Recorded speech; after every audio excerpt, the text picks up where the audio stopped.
Former UDP Minister John Saldivar is no longer in good grace with the United States of America. In fact, he has been banned from setting foot on U.S. soil by the U.S. Department of State. The decision to place a designation on Saldivar was due to his involvement in significant corruption, specifically for accepting bribes, 2 for the improper acquisition of Belizean immigration documents, and interfering in public processes for his personal benefit during his tenure as a government official, and 3 for misusing a U.S. donated Coast Guard boat for his personal gain. According to State Department statement from spokesperson Ned Price, acts of corruption such as these undermine Belize's institutions, processes, and public faith in governance. He also states that the accusations are based on credible information provided to the department, and the phrase encompasses the nature of the corrupt acts and potential impact on Washington's interest.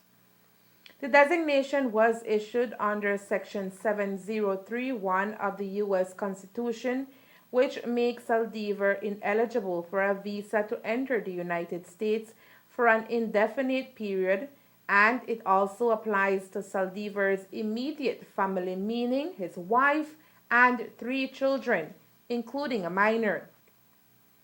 There is no doubt that the accusations made by the U.S. State Department are very serious, and with it, Belize now joins the small list of countries with persons designated under the U.S. Department of State, Foreign Operations and Related Programs Appropriations Act 2022. For Prime Minister John Briceno, who was informed about the possible designation of Saldivar last Monday, the message being sent by the U.S. to those in government is a strong one. Last week on Cabinet, once I did not mention a name, I said this is going to happen. And I said to everybody this, and I want you all to look at this and what's going on, and to be careful because they're looking at us. And that governments, not only people, but or citizens, but even other governments are not going to tolerate this kind of behavior whilst you're in government.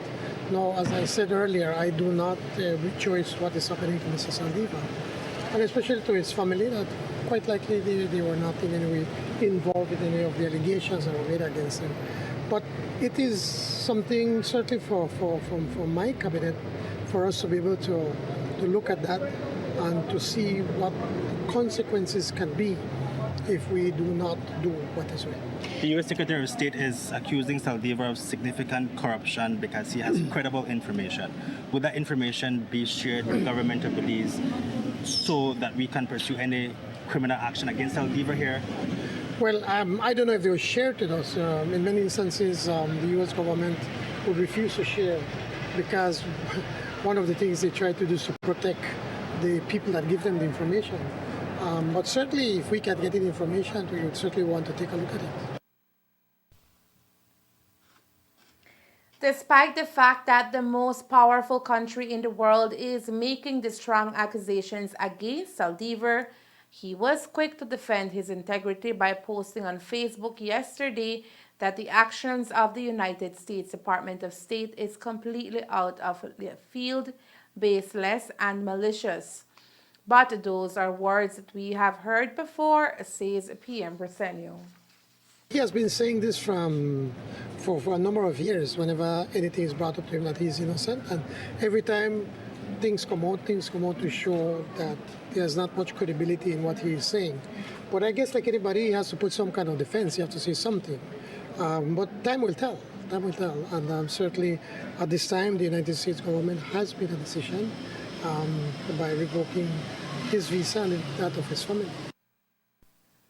The designation does not result in the imposition of any financial sanctions per the embassy. As for whether his actions specifically harmed or violated American or Belizean interest, the embassy maintains that corruption inflicts substantial cost upon a country's economy, society, and security. Corruption stunts much needed foreign investment and foreign assistance, facilitates organized crime, drives migration, and undermines rule of law and citizens' faith in their government.